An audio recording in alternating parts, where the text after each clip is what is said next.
Welcome back to Nerd Level Rising. This is where we talk about all the nerdy stuff that we like. And today, this video is just all about sort of the stuff that I've been reading and watching and been up to these last couple weeks. I know a lot of people have their weekly check-in or their reading vlog or the weeks that were or the weekly reader, all these sorts of things, right? We all have our own versions, and this is just my version of that. So let's talk about first what I've been reading, and then we'll kind of get into all the other stuff.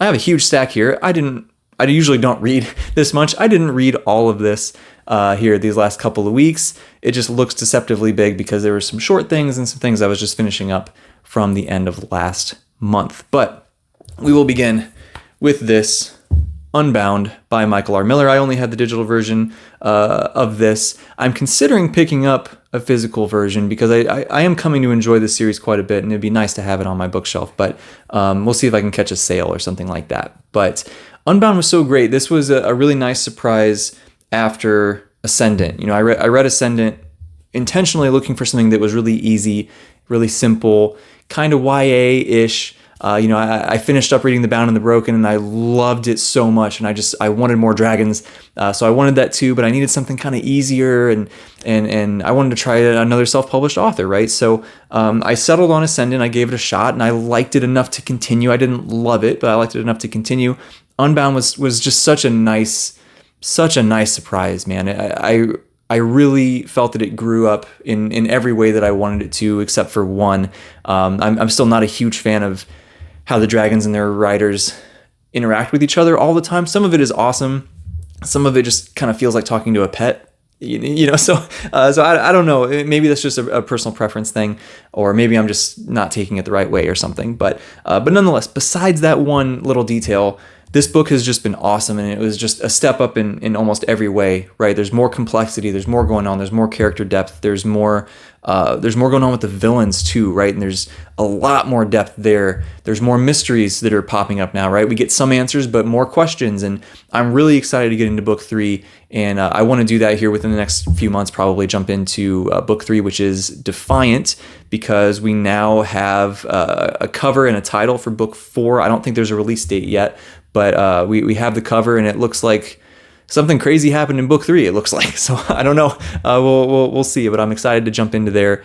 And if what trend we got between Ascendant and Unbound continues between Unbound and Defiant, I think I'm going to like that one even more, and it will become a series that I really, really enjoy. So that was the first thing. I finished that up. Most of it was done before. I've been slowly chipping away at this for a couple months, and 5 to 10 pages here and there. And so I wrapped that up here in August. I also wrapped this up, Demon, which is the archive of the God Eater. The God Eater saga is something that I've been talking about this a lot on Instagram. And if you're not following me on Instagram, you can follow me on Instagram at Nerd Level Rising. But I've been talking about this here wherever I can because, man, this is so good. This is the first thing I've ever read from Rob J. Hayes, the God Eater series here, and it immediately has turned me into a big fan. And I'll probably make a video about God Eater just to talk about it in more depth. But this has turned me into such a big fan of him. I want to go read all of his other stuff. I'll probably do The War Eternal next because I've heard so many good things about that. But man, this was just reading Herald first, and then reading Deathless, and then reading this Demon, sort of reverse chronological order. That's what the author recommends doing. And it created such a really unique, interesting weaving together of secrets and reveals and new mysteries. And like, wait, I thought you told me that this was the case, but when I see it in the past, it was actually that. And so it's like, oh, these people that I thought were lying were actually right the whole time. And these people who I thought were right are actually lying, or they just didn't know. Or there's just so much stuff happening. It's all interconnected. The way that he's woven together this timeline is just so cool and so interesting. So please go read this. These novellas are very short. I think I read Herald took me a long time. Herald's a big book, right? But Deathless and Demon, I think each took me I read Deathless in one sitting, and then I think this one was in 2 sittings. They fly by, and they're so short, so fast paced, very, very good. Please check out the God Eater saga by Rob J. Hayes. He's awesome. Then I was due for some Sanderson, and I have read everything in the Cosmere except for one book, which was still remaining at the beginning of August. And I was like, it's time. And I have no idea how it took me so long to read Tress of the Emerald Sea, but it did. Somehow it slipped through the cracks. I was planning on reading the secret projects in order, once these commercial editions came out, because I didn't back the Kickstarter at the time, because as I mentioned in my last video, I for a very long time did not, as a rule, spend money on special edition books. The words are the same, just get the cheaper version. Even hardcovers is a very new thing for me, right? Most of the stuff, I always just bought mass market paperbacks because they're the cheapest. And then, because I'm not a big fan of reading on a Kindle, right? Ebooks, I'm just not the biggest fan of. I'm getting more on that team. It will never be my main thing. It will just be, if there's something that's on sale for 99 cents when the physical copy is $22, I'll probably get the ebook, right? But other than that, physical books all the way. I always just bought mass markets, and then I started getting trade paperbacks because they, mass markets are just not always available, or it's not always much cheaper or whatever. But now lately it's been, if it's either a series that I really, really love, like Stormlight Archive, or a series or new releases that I just don't want to wait for, I'll get the hardcover to pre-order it. So that's what I did with these. And somehow it just took me so long to read this. And I was planning on reading them in order, but I actually ended up doing a very random spur-of-the-moment buddy read with a friend of mine for Yumi. And that was just incredible. I loved it so much. And then a few months later, when The Sunlit Man came out, we did a buddy read for that, and it was so much fun, right? And somehow we just missed this one. So I finally came back and circled around to it. This was so much fun. I cannot put into words how much fun I had reading this book. It was peak whimsical Sanderson, right? Like, I think he can tap into that that whimsical sense in a way that I haven't read super widely looking for that, right? I usually look for epic battles, military stuff, grimdark, space opera, things that feel a little bit darker, things like that. But sometimes I really love that, right? That's part of why I love Harry Potter so much. And I don't think I've seen anybody tap into that whimsical vibe as much as this since Harry Potter. And at least for me, right, and what I have read. And it was so fun. I flew through this book. I think I read it in 3 days. It was just so, I couldn't put it down, right? Every character was great. Every character even the minor characters on the ship got development. We finally got a dragon in the Cosmere, and I'm so excited to get more of that. We got some drops and hints and some small reveals for some greater Cosmere stuff. And the way that the narration of this book was played was just brilliant. A masterclass in character voice. And it's just so good. And it's a voice and a vibe that I could see not vibing with everybody, right? I could see not everybody would like some of the humor with this and some of that. But at the same time, I'm like, how could anyone not like this? It was so good. It was so endearing. It was so just fun. It just felt so good. It felt so good. So I'm so happy that I finally got to this.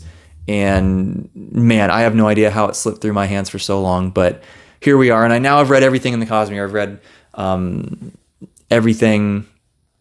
I think I've just read everything once, actually. I don't think I've reread anything in the Cosmere. So there you go, right? So I'm ready for Wind and Truth, and I'm counting down the days. Well, sort of. I don't want to rush it, right? There's lots of other good reading in the meantime. But anyway, Tress of the Emerald Sea, incredible, by the master, Brandon Sanderson. Then, some things that I have just started, right? I haven't finished any of these remaining things, but here we go. So I started the first collected tales of Baukelin and Corbel Broach. These are the novellas in the Malazan world by Stephen Erickson. And if you know anything about me from my Instagram or from real life, if you happen to be watching this, that'd be weird and random and uncomfortable. Or you will come to know it as you watch my channel here expand. I am a massive fan of the Malazan world, particularly the Malazan Book of the Fallen. Stephen Erickson is an utter and complete genius. And I love these characters, right? I loved these really dark and scary and ominous, but also funny necromancers that just kind of pop up and do some stuff here and there, and they're minor characters, but they just latched onto my brain so strongly. Not just those two, but Emancipor Reese, right, the manservant, and I couldn't forget about them, and the fact that all these novellas circle around them is so exciting to me. So I have the first two collections. This one that I started, of course, I have the second collection back here on the shelf, and I'm sure there will be a third one forthcoming. I know there's at least one that's not published in a collection yet, right? I know that. I don't remember the name. And I know Erickson is going to write another one here pretty soon, which, by the way, I don't know if you saw the news. He's going to come back to Carcanis pretty soon. I think he's almost done with Witness. He just turned in Witness Book 2, almost done with Witness Book 3. It will now be a 4-book series. After he's done with Book 3, he's going to write another Bachland and Corporal Broach novella, and then go back and finish Carcanis. Praise the Malazan Pantheon that we finally get that, because I have put off reading Carcanis because I was scared it would never be finished, but here we are. It's going to be incredible. So anyway, back to this. This is an incredibly fast read, right? Which is weird for Erickson, right? Erickson's books are very dense, very tiny font, very thin pages in these 1,200-page books that you have to pay attention, right? You have to pay very close attention to what's going on. You're not going to understand it. You just have to go with it, right? And it will pay off, right? He will tell you everything you need to know. It will all make sense. Well, most of it will make sense in the end. And that's just how it goes. That's how Malazan is. These are not like that. These are like candy, right? And I've only finished the one so far. Blood Follows. That's the first novella. I started The Lees of Laughter's End last night, actually. And it's just, the chapters are like 2 or 3 pages long. And which is, normally Malazan chapters are 30 to 60 pages long. So it's so short and sweet. It's just punchy. It's funny. There's some magic and there's some mystery and, some dark things happening, but it doesn't have that, boots on the ground, Marines, just, talking by the campfire and having those moments. It doesn't have that, at least not yet. And it's just been so fun. This first novella was all about how Emancipor came to meet these two and sort of get teamed up with them, and just seeing how that unfolded was every bit as funny as I could have asked for. And it's just been really fun. So this has become my little casual bedtime read, which is so funny to think an Erickson book is a casual bedtime read. But there you go. It's been great. So I'm going to keep chipping away at that, slow and steady. I'm getting through it faster than I thought I would. It's a very fast read. So I'm looking forward to continuing that. I am 1/3 of the way as of this morning through Kingdoms of Death. And The Sun Eater has become unequivocally one of my favorite things of all time.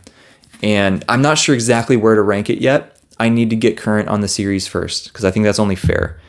But man, am I hard pressed to come up with very many things that I like even as much as this, let alone more than this. So Empire of Silence I liked a lot. I'll say that I loved Empire of Silence. It wasn't a mind-blowing, this is my new favorite thing, but I did really love it. Howling Dark became one of my favorite books I've ever read in my entire life. I was like, I am bought in. Rockio is one of my favorite authors ever. This is one of my favorite books ever. I love everything about this. It's amazing. Demon in White somehow was even better, right? I still like the ending of Howling Dark slightly more than the ending of Demon in White, but that ending of Howling Dark is just, that will stick with me for maybe forever, for a very long time. Demon in White as a whole, though, was probably a little bit better, overall. Kingdoms of Death so far, it is, I don't like it quite as much as Demon in White, but I like it a whole lot, right? I've heard very mixed things. Some people say that this continues the brilliance that has been happening so far. Some people say it's like their favorite of the series. I have heard that, not very often, but I have heard that. Some people say that it really drops the ball and they didn't like this at all, right? So we'll see. Knowing what I tend to really enjoy in series, I think I'm going to really, really love this. I love things that are dark. I love things that are just haunting and melancholy and grim and hopeless. And like Dark Age is maybe my favorite Red Rising book, right? Lightbringer may have just barely edged by it, but I love Dark Age so much for just how brutal and horrible it is, right? I love Berserk. Berserk is one of my favorite things ever. It's so dark, right? So I know that this is pretty heavily inspired by Berserk. There was a scene in Demon in White that I want to talk to Christopher so bad because I want to ask him. There was a scene from Demon in White that felt like it was pulled straight from a manga panel in Berserk. And if you've read Berserk and you've read Demon in White, you probably know what I'm talking about. But the fact that Berserk was an influence tells me that, like, he's a cool dude. He writes cool books. I'm probably going to really love Kingdoms of Death. I love this. This might be my favorite cover so far. Probably my favorite cover because I know what the other ones look like, obviously. So anyway, loving it so far. It's so, so good. I love the depiction of, is this a spoiler? It's on the back of the book, not a spoiler. So Hadrian being sent to the Lothrian Commonwealth, right? And the way that has been depicted so far is so well done with just how different it is. And it should be different, right? Everything within the Sun Eater needs to be logically consistent. It needs to be consistent within the world. I mean, that's how all fantasy and sci-fi worlds are, but especially this one, because it's human history way far in the future, it needs to make sense, right? And the fact that the Commonwealth has existed so far away from the Empire for so long, it needs to feel different. They are still humans, so it needs to feel familiar in some ways, but very, very different at the same time. And I think he's nailed it, right? There are some really key cultural things that I think do echo some things in the real world, obviously ramped up to an extreme level because it's I think of these as like epic space opera, science, fantasy, fiction, whatever weird amalgamation of epicness, space opera, fantasy, everything. But the way that he is pulling in some things from the real world that are familiar to us, but ramping them way up to the point that it makes sense for a book like this. And I just can't wait to see how he continues to explore that and how Hadrian's going to interact with that, because it conflicts greatly with his morals. And I can't wait to continue through the Sun Eater. It's just, I can't say enough good things. It's just amazing. Just amazing. What am I planning to read over the next couple of weeks to finish out August? Well, Kingdoms of Death, right? That's my goal. I want to finish this, and at the pace that I'm going, I'm doing really good. I think I should be good to get through it here within maybe another week or so. I will say I want to try to finish it before the 20th, because that's the first day of the university semester starting back up, right? I don't think I've mentioned this on the channel yet. I'm a PhD student currently, and that's the first day that I need to show back up on campus to teach the class that I teach, and then data collection will start back up and all that kind of stuff. So my reading time will probably decrease a bit once we get there towards the end of August. Starting on the 20th would be day one. So I would love to finish this before then. That's my goal. We shall see. But there you have it. So that's goal number one, is to finish this. Then it's time to get back to John Gwynne and read Shadow of the Gods. I don't know if I'll be able to finish this in August. I think I will, because everything that I've heard is that while these books look thick, they are very fast reads. And you can tell just looking at it, like the font is pretty large. If it's anything like his previous books, the chapters are probably relatively short, really fast paced. I expect this to be a pretty fast read, and I can't wait to get to this. I'm so excited for Fury of the Gods. I'm so excited for Hunger of the Gods. I'm so excited for Shadow of the Gods. I love John Gwynne, and it's just the thought of being in a new world inspired by Norse mythology. I actually haven't read anything that is that steeped in Norse mythology yet, so that's going to be really cool and really interesting. And just an awesome dragon on the cover. I mean, come on. So I can't wait to get to this. I've been putting it off purposefully because I didn't want to read it and have to wait like everybody else, because once we got a release date for book 3, I told myself, okay, we'll read these leading up to book 3. So Shadow of the Gods here in the end of August, Hunger of the Gods probably the end of September, and then we'll be ready for Fury of the Gods at the end of October when we finally get it. So those are my physical books. And then last thing, if I finish this, which I think I will before the end of August, I do want to start back at One Piece. I've been slowly chipping away at the One Piece manga, and I finished Arabasta. I loved it very, very much.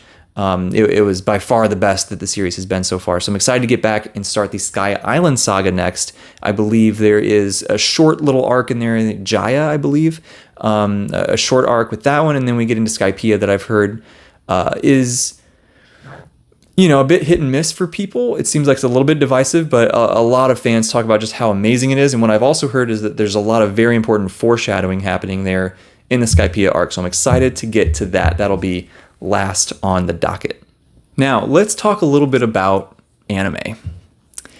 I don't know how many of you guys watching this are big anime fans. If you are not, I think you're missing out a lot. There's so much just amazing storytelling happening in anime.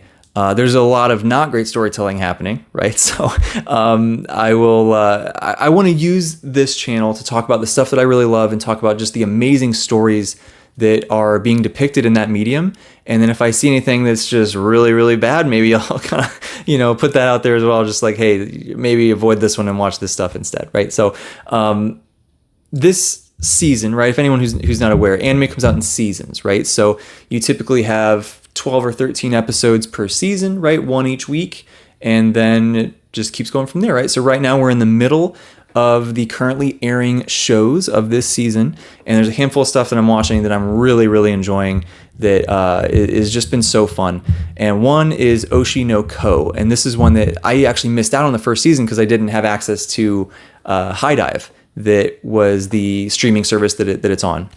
But I now do have access to it, and I'm catching up on season 1 as season 2 is airing right now. And I'm frantically trying to catch up so that I can get into season 2. But I think people who are into very character-driven fantasy, people who like some slice of life stuff, people who like some darker themes would really, really enjoy Oshi no Ko. On the surface, it's about entertainment industry, right? And it's about a girl who wants to be an idol, and she achieves that, right? And she gets very, very famous. And the first episode is all about her and her journey and some of the darker sides of that industry. And then it takes an incredibly dark turn by the end of that first episode, which is really more like a movie. It's like an hour and a half long. Very, very dark turn that really caught me off guard and instantly hooked me, instantly. And so now the rest of this first season has all been about really the ramifications of that and just really getting deep into the darker sides of the entertainment industry and everything that these people go through that we often don't think about, us on the outside. We don't always think about their emotions and their feelings. And, you think about, people, actors who get criticized online and it feels so disconnected, but when that actor sees it, it can have a profound negative impact on them, right? And explores things like that. It explores, wanting something really badly, but struggling to make it happen, whether it's related to talent or luck or opportunity or just the cards that you're dealt, right? There's a lot of really meaningful, impactful things being explored in this series, and I really, really am digging it. So that's been great. I'm almost caught up on season 1. Then I'll get into season 2. I've been watching the new season of My Hero Academia. Of course, like every shonen nerd, we got to keep up with My Hero. That's been great. I'm a little bit behind because I'm watching it with my girlfriend, and we've been really busy. We just moved into a new apartment over the last month, so we've just been everything's just been so busy. So we're a little bit behind, and we are watching the English dub. I do typically prefer subs, but with certain shows, I do prefer the dub, I will be honest. And My Hero is one of those that I just prefer the English dub. So we're a little bit behind, but it's been awesome so far. Season 6 was, I think, the best the show has ever been. It's what I've kind of always hoped that it would become. And season 7 picked up right after that, right? And it's been great. So I'm excited for that. The next one, this one is heavy, dude. And I want to really call attention to this because all of the sci-fi fans out there, there is an anime currently airing based on a video game called Nier Automata. And if you like really very carefully plotted, crafted science fiction, I think you would really, really like Nier Automata. It's a show that demands a lot of the viewer. You have to really pay attention. You have to really be engaged, and you have to really put some pieces together, right? There are some things that are told outside of timeline order. There are some flashback sequences that are happening. There is some things that require some thought outside of the show, right? But man, is it rewarding when some things click into place. I was struggling with putting some pieces together, and I got on the Reddit thread for at the time the most recent episode, and I was just like, hey, somebody help me with this. What is this thing? I'm missing this piece. And somebody was awesome and commented, and it just snapped some things together about the plot in my head that just felt so good and so satisfying. And I immediately want to go back and rewatch the whole series once it's done. I believe this is the last season, and then it'll just be like 24 episodes total at the end, right? So not a huge commitment, but I would like to rewatch it from the beginning to see all that foreshadowing, to see all of that buildup. It's so cool. It's really this futuristic setting where it's kind of a cliche premise at this point, but humans developed these machine life forms that revolted and took over everything, and then the humans had to flee. In this case, they fled to the moon and developed androids that they are using to combat the machine life forms and sort of reclaim their lives, right? And reclaim what they have, what they lost.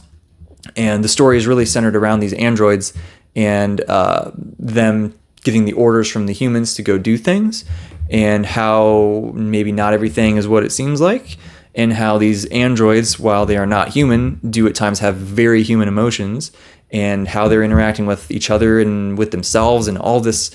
There's so much interesting character interactions happening with characters that I wouldn't have expected it of, right? And just the plot is so interesting. The reveals have been so interesting. As an anime itself, as that medium, the animation is incredible. The music is incredible. The sound design, everything about it is fantastic, and it's not getting any attention online. Usually, which makes sense, right? It's usually the big shonens and things like that get all the attention and get all the buzz. But man, this is a sci-fi masterpiece that I really, really wish more people were watching. Now, on the heels of that, something a little bit lighter, right? As you will see from this list, I like all different kinds of anime, right? I have a very, very wide range of taste in that medium, and we've already hit the very dark, realistic sort of slice of life, character-driven, traumatic, all of that with Oshinoko. We have your classic shonen with My Hero. We have the dense, deep sci-fi with Nier Automata. Now we get to talk about a rom-com that I like a lot. I love romantic comedy with everything, but with anime especially. And there's a show called Alya Sometimes Hides Her Feelings in Russian, I believe is the title. I should have double checked that, but I believe that's the exact English title. And it's a goofy anime title, right? But it's a rom-com about this girl who she likes this boy, but she doesn't want to confess. She doesn't want to reveal it. But she grew up in Russia and has more recently moved to Japan, and all of this is currently happening in Japan, of course, right? But while she is fluent in both languages, right? Whenever she has like this urge to get a feeling out, she'll say it in Russian because she knows that nobody can understand her. But sort of the funny twist is that the boy that she likes has been to Russia before as a kid, and he really liked this girl in Russia, and he learned some Russian so he can understand a lot of what she's saying. So he catches it, but he doesn't want her to know that he understands because he doesn't want to embarrass her. She doesn't know that he understands. So it's this really fun kind of cat and mouse game with that. And it's been one of the, comedy in anime is very hit and miss, right? A lot of times it just doesn't land quite the same. This has been one of those rare shows where the comedy has landed, right? And I've laughed out loud a few times. And there's been some very anime tropey things that have happened. I mean, it's all about the student council, and there's some the main there's a potential love triangle thing that Alya, the main character, thinks is happening, but it's not quite what it seems, and it could be very easily solved with a simple conversation, but they just, for whatever reason, haven't had that conversation. Like, there's some things like that are just like, okay, you got to kind of overlook that to see the rest of the show. But other than that, it's been very fun, and I'm having a lot of I'm having some good laughs with that one. That's been good. And then one that's going to sound like like a complete degenerate, but there's a lot of heart here, right? 2.5 dimensional seduction. Okay, there's the name. Everyone's going to think that I'm a weirdo for watching this show. And this show is all about cosplay, right? It's about this kid who's just really into manga and anime, and he doesn't have any friends in this club that he's in. And then all of a sudden this girl wants to join the club, and she's really into cosplay and she really wants to do it, but she's really embarrassed, and she needs somebody there to help her who won't judge her. And so he volunteers because she wants to cosplay his favorite character that he has this crush on, this fictional character, this 2D character. But he refuses. He's like, I will never cheat on my waifu. I will never have feelings for a 3D girl, right? But when this girl cosplays as his waifu, he's like, oh, do I have feelings for her, right? 2.5 dimensional, right? Somewhere between the 2D and the 3D. So that's where the name comes from. Kind of clever, I think. But it's on the surface, it sounds, goofy, you get, it's whatever about that. But there's so much heart in this show, and there's so much about being who you are and not letting other people's potential judgments bother you, right? Just doing what you love and enjoying it, and meeting other people who have that same love, and forming that community, helping each other within that community.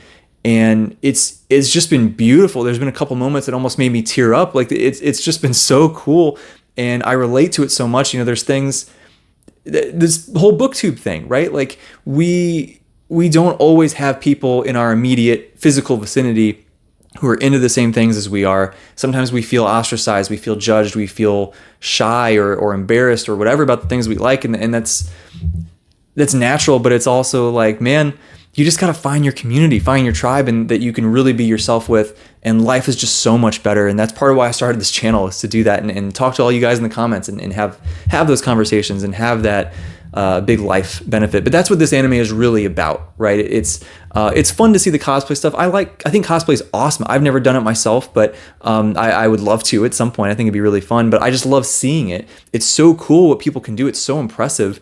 And so seeing that depicted in the show is really cool, but that underlying just heart of that show is just awesome. So I would encourage people to look past the veneer on the surface and really see what's deeper in there. It's really, really cool. By the way, I should say this: Oshinoko and 2.5 Dimensional Seduction are available on High Dive for streaming.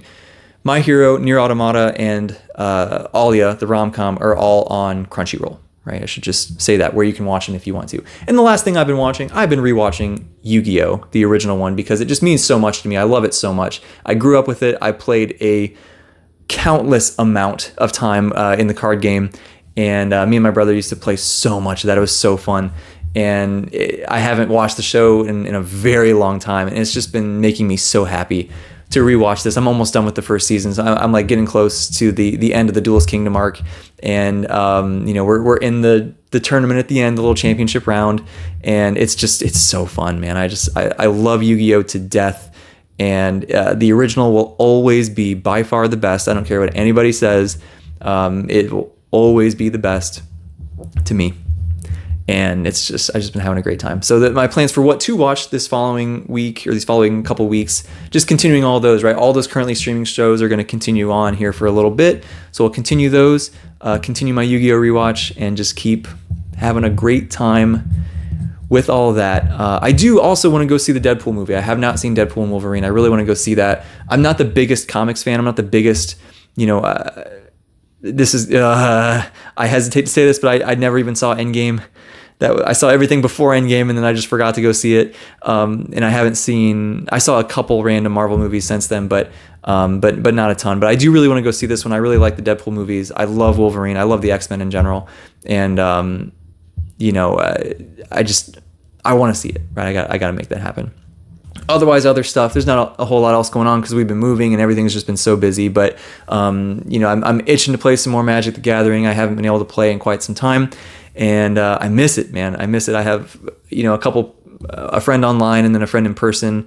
Trying to get a couple more friends in person into playing some Commander, and I miss it so much. I really want to play. I've been thinking about getting into Modern, but just knowing that I can be competitive scares me and my bank account. So we'll see about that. I'm trying to keep Magic as just like a fun thing with friends, but we'll see. We're trying to get a D&D group together, but it's hard to get everybody together with our schedules all crazy because like we're all in grad school, and it's tough. But hopefully we can make it happen. I've wanted to play D&D since I was little, and I just never have. And our group here, we've gotten together a couple of times and done some just kind of informal sort of D&D kind of thing, but like I want to play the actual game, you know what I mean?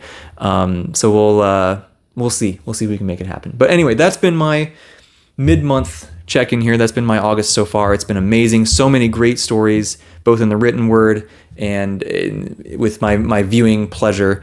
And it's just been so fun, as always, to be in these different worlds and see life through these different characters' perspectives and learn about all these different things and reflect and think about myself and my own life and how I'm interacting with others and with myself and with the world and all these things, and just growing from these wonderful stories that we get access to. So thank you for watching. I will see you next time here on Nerd Level Rising.